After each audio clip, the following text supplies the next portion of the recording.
최근에 이제 김기현 대표가 박근혜 전 대통령을 방문하려고 했다가 일정을 돌연 취소를 했는데 이게 일각에서 너무 집토끼만 바라보는 거 아니냐는 지적이 있어가지고 뭐 바꿨다 이런 얘기도 있는데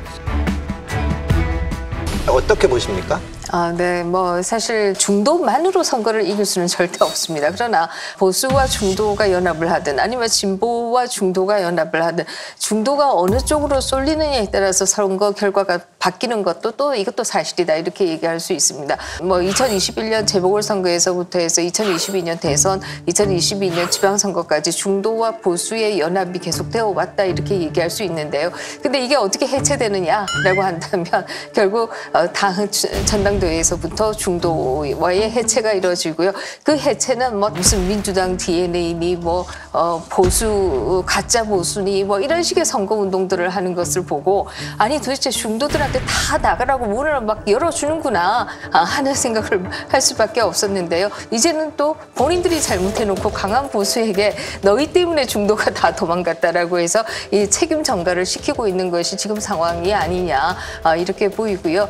뿐만 아니라 가장 중요한 것은 시끄러운 듯이 보여도 다양성이 보장되고 그 안에서 자유로운 의견 개진도 가능하고 이렇게 해야지 많은 국민들이 또 지지를 보낼 수 있는데요. 지금은 조금만 다른 목소리 나와도 다 불 끄기 바쁜, 다 입 닥쳐 뭐 이런 식으로 가니까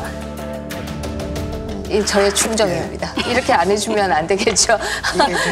다들 도망갈 수밖에 없는 딜레마에 빠지거든요. 민주당이 그 딜레마에 빠졌던 거예요. 그러니까 강성 지지층만 보고 가고 나중에 딱 보니까 여기라도 놓치면 이제 그나마 지지율이 무너지는 겁니다. 이번에도 보게 되면 대통령이 계속 대구 서문시장을 계속 방문하시거든요. 가게 막 환호하니까 아마 기분이 굉장히 좋으실 겁니다.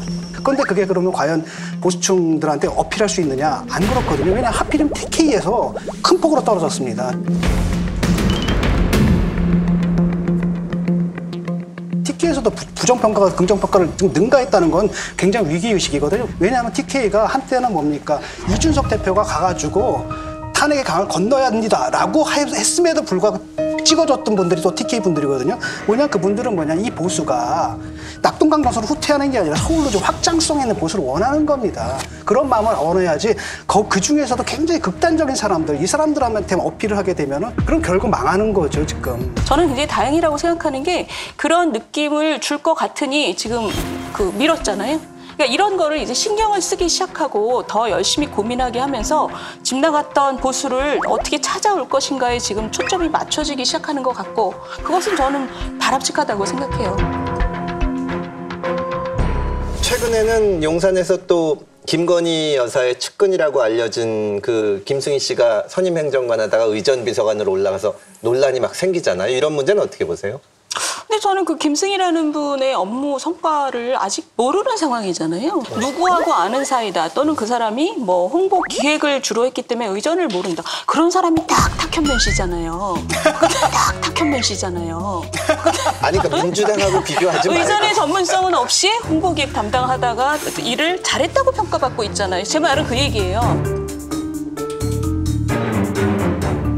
그 탁현민 씨에 대해서는 사실 여당에서도 부러워하는 사람이 많았어요. 김승희라는 분이 일을 어떻게 처리하는지를 우리가 본 다음에 평가해도 늦지 않습니다. 사실은 그 업계에서의 어떤 뭐 탁월한 능력이 인정받아 된 게 아니라 그 김건희 여사와의 그 사적 그 관계 때문에 됐다고는 그렇게 되게 보여지지 않습니까? 그런데 이분이 과연 그런 능력이 있는 건지.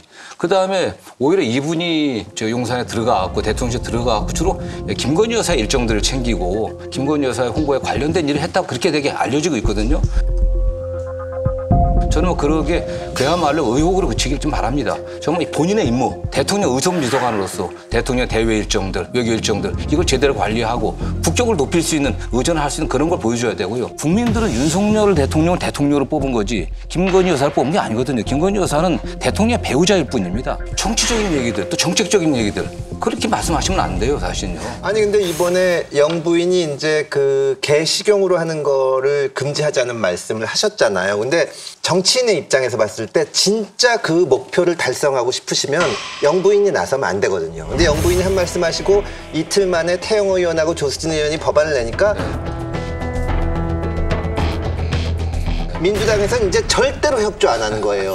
국민으로부터 어떤 면죄부를 받았길래 대통령 취임 1년도 안 돼 조용한 내조가 아니라 책임도 권한도 없는 민간인이면서 이토록 수위를 넘나드는 정치적 발언을 내놓습니까? 과유불급 자중하시기 바랍니다. 대통령 아내는 대통령이 아닙니다. 한 가지 궁금한 점은 김건희 여사의 공개 활동비는 어디에 근거하고 있는지, 제2부속실이 없어졌는데 어디서 예산을 타다 쓰는지 정말 궁금합니다. 이거거든요, 사실은. 그러니까 민주당은 김건희 여사를 정권의 약한 거리라고 생각을 해요. 그래서 계속 집중적으로 타격을 합니다. 그래서 이제 프레임을 만들거든요. 쉽게 말하면 이 정권은 윤석열 정권이 아니라 윤석열, 김건희 공동정부다. 공식적인 여러 가지 그 절차들이 사실 김건희의 사적 라인에서 좌우된다, 이런 이미지를, 이런 인상들을 국민들한테 심어주기 위해서, 또 민주당이 얼마나 잘합니까? 선전선동에 굉장히 능하거든요. 라고 했을 때 이런 오해를 심어줄 수 있는 인사를 한다는 건 옳지 않고, 또 하나는 뭐냐면 제대로 그러니까 제2부속실을 만들어가지고 공무원들을 쓰라는 거죠. 자기 나름대로 프로토콜을 가진 사람들 써서 하면 되는데 내가 알던 사람을 시킨단 말이죠. 그렇게 되면 어떻게 되냐면 홍보가 지금 엉망진창이거든요. 대통령 사진보다 영부인 사진이 더 많아요. 근데 영부인 사진을 딱 보거든요. 공식 행사 사진이 아니거든요. 화보예요. 이걸 보고 영부인이 가가지고 어떤 일을 했다, 의제가 부각되는 게 아니라 영부인 사진만, 화보만 부각되거든요. 그런 식의 홍보가 된다는 게 그런 사람들 갖다 썼기 때문에 이런 게 벌어지거든요. 그다음에 이것은 민주당한테는 아주 좋은 공격 소재죠. 그 부담이 어디로 가냐면 대통령한테 바로 가는 겁니다. 그걸 인식을 해야 돼요.